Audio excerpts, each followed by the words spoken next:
So as Jamie mentioned, there's a private airfield that's set to be built in Hanscom, Massachusetts. Well, it's set to be expanded, not built, it's already built. So over a period of 18 months studied, those private jets that flew out of Hanscom accounted for 100,000 tons of carbon emissions. That's crazy. That's crazy. And not only, Hanscom's not the only one, Cape Cod and Logan are getting expansions too. People traveling alone or with 10 people to an hour away is just not gonna do it for the climate, you know, and it's gonna just add to the disastrous consequences that the world is about to face. It is facing right now from climate change. But Adam, what are they supposed to do? Just fly coach or take a train, or I don't know. No, maybe the bus? Like peasants? But come on, Robert Kraft, whoever else, John Henry, you guys can fly coach, okay? You guys don't have to take that 1 hour joyride to New York or Martha's Vineyard or Maine, wherever the fuck you go, okay? Come on, guys. This is a team effort here, okay? And you guys are causing a lot of harm. You guys can fly first class, okay? Come on. You guys can even drive. I mean, it's not that bad. Take the train. Amtrak's actually not that bad. Jesus Christ. Also, let's get rid of those crypto farms. Let's get rid of those crypto farms too. I don't know what the fuck they do, but get rid of them. Even more so, let's talk about something else that's come up in Massachusetts that was just built. A compressor station was just built in Weymouth, Mass. And you know, what the fuck's a compressor station? Like, I don't fucking know. Like, I didn't know until researching this. But the way it works, when gas travels long distances, it naturally slows down. So a compressor station is built to quote unquote compress the gas, which boosts pressure in the pipeline and helps it travel long distances. This compressor station is, you know, supposed to help gas get from Pennsylvania to Maine, not even serving the Weymouth, Massachusetts community. And yes, the fracked natural gas contributes to climate change. You know, this whole process. Don't forget about if there's any potential leaks anywhere along that pipeline. And if there are potential leaks along the pipeline, the consequences would be disastrous. And Weymouth is a very densely populated community. It's lower income. It's a quote-unquote an environmental justice community. So the consequences would be disastrous for Weymouth. And the company that built it is responsible for one of the largest oil spills in history. So, but this is already built. Not much we can do, but just be aware that it's there. I'm not saying anybody should do anything, okay? Come on, I'm not going to support that, okay, guys? Maybe whatever. Maybe Whatever. Just keep constant eye and just, if there's any signs of a leak, just shut it down immediately. Exactly. Let's keep some constant vigilance of this compressor station in Weymouth, guys. I mean, apparently they just built it with limited public input. They were just like, oh, let's build it. They wanted to just ram it through. You know, Charlie Baker, the former Republican governor, you know, they didn't want much transparency here, and the community didn't get much say, so they just kind of went ahead and built it. And you know, sad to see, because reliance on natural gas is not good. We want to build infrastructure that's cleaner, renewable, more efficient, you know, more climate friendly, and building a compressor station is the complete opposite of that. Yeah. Fuck this Weymouth compressor station, fuck it. But you know, they already tried to not build it, and there's also compressor stations in other towns too. I don't know how to fucking pronounce them. They're right here, fuck it. Ryan, put them right here. Say please. Please. Okay. Massachusetts is all talk when it comes to climate, but barely any action. And let me talk about this guy, right? There's this guy named Sean Garbely. I don't know how to pronounce your last name, I'm sorry. He's the chair of the House Committee on Global Warming. He earns an extra $20K per year to be on this. And the thing is, he's a legislator, and this committee has not passed any legislation. They've just done some visits and some, like, you know, circle jerk type of things, which is Massachusetts is really good at those things. Like, oh, we're gonna create a fancy new name, but we're not gonna do anything.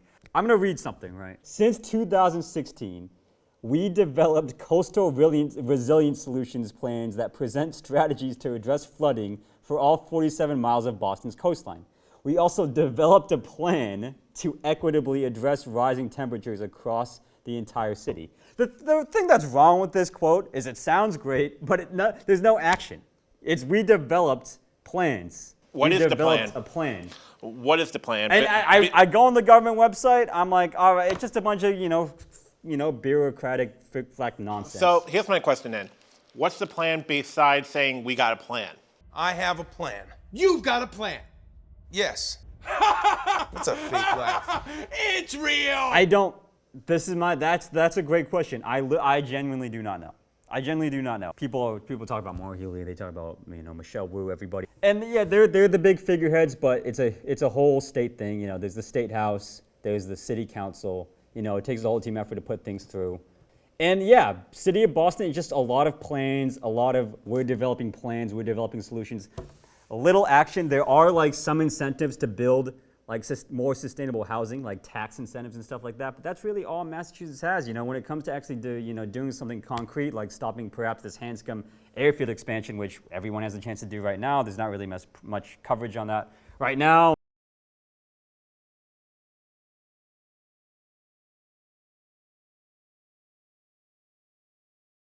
And they're just we're developing plans. We're talking right now. We're going to go to the Vatican and go to this climate summit. I created a fancy new climate job title, et cetera, but they're not doing anything. In the end, they're not doing anything. Wait, a climate summit at the Vatican? They attended a climate summit at the Vatican. They took a private jet there. They spent like $30,000 in taxpayer money. But in the end, it's just like you guys aren't doing anything. Did one of them really just want to meet Pope Francis so badly they needed to come up with an excuse?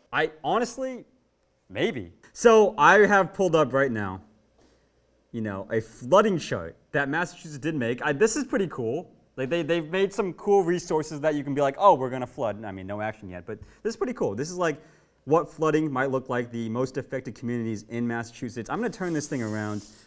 So this is 2030 projected flooding for Massachusetts. You can see the most affected areas are obviously on the coast. You have Somerville here, Malden, up here. This is like how much flooding risk right here. East Boston will get affected. Logan, the area around Logan, Winthrop, everything. So expect in a few years more higher flooding risk. Let's go to 2050 real quick. This is exciting stuff. This is great. This is what Mass is doing. And is there much of a difference? Yeah. The risk goes up. Purple is crazy. If you're in purple, that's not good. Your home's gonna sink. You better get that flood fucking insurance, because if you're in Belmont, you better get that flood insurance real quick, because you guys are gonna fucking sink. Woburn though, we're good up here. We're good up here. North Shore. This is why the North Shore is where it's at. Ever the optimist, Adam. We are all going to die. This is why we're not going to get flooded. We're still going to get hit with the crazy heat waves and the crazy whatever. But hey, at least I won't have water in my basement. I guess that's positive. And at least you're not going to be working on a horse farm. And well, let's hope you moved on from that by then. And Chelsea, oof, purple right here. Chelsea, what's this? Winthrop. Oh man, if you have homes in any of these areas, get that fucking insurance. Okay. Get that 20. Now let's go to 2070. Let's hope we're even alive during this time. No cap. I'm surprised. We got to zoom in. Apparently, this thing only works if you zoom in. So shout out to the government for creating this. Does the 2071 even work? Okay. Damn. Cambridge is looking bad. Like I think it's going to be basically Venice at this point. We're gonna be traveling on gondolas through Boston. This is if we go at our current rate, guys. We can fix this though. Come on, we can fix this. Massachusetts has a 47-mile coastline, so flooding's obviously gonna be a problem, especially for cities on the coast. We don't want this thing to get out of control. It's already getting out of control. It's not great, but there are things that we can do. It is reversible.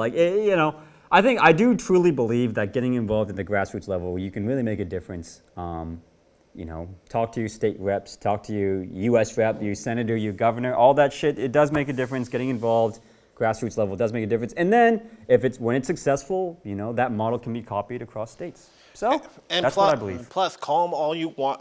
They'll have to listen. And guess what? As long as it's not death threats, you're not going to get arrested. What are you waiting for? Do it!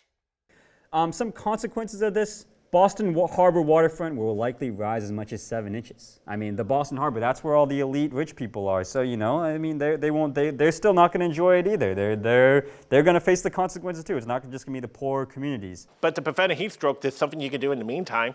What? Don't work on a film in a school gymnasium in August. That you can definitely do that. I did that. For the people who are working at school gymnasiums on a film. Not in August. We need to stop climate change for them. It's a very specific niche, but still. That happened to me a couple years ago. It's a very specific niche, but especially for them and people that work on horse farms. Like me. We need to stop climate change so Ryan doesn't die of a heat stroke. Who's going to edit my videos? No one. No one. You'll put out another call for an editor, I'm sure. Yes, but I would. But I would, it would be terrible. It would be terrible, okay? It'd be terrible. I don't want him to die from a heat stroke. I mean, how many? I'm gonna have to pay the insurance on that. But yes, that does with the climate change episode. Shout out to Jamie from XR Boston for talking to us. Shout out to Ryan for the commentary. Massachusetts, let's do more. We're not the worst. We're not the biggest criminals in the world. I mean, I did see a map that Massachusetts would be one of the least affected states by climate change. From climate change, obviously, would still be affected. You know, the South would be the most affected. Like Texas has extreme heat waves already right now. Get involved in the community, do some things. We can create a nice model that works, that other states, other climate activists can follow, and bam, that's how we change the world, baby. That's how we fucking change the world. If you're tired of starting over, stop giving up.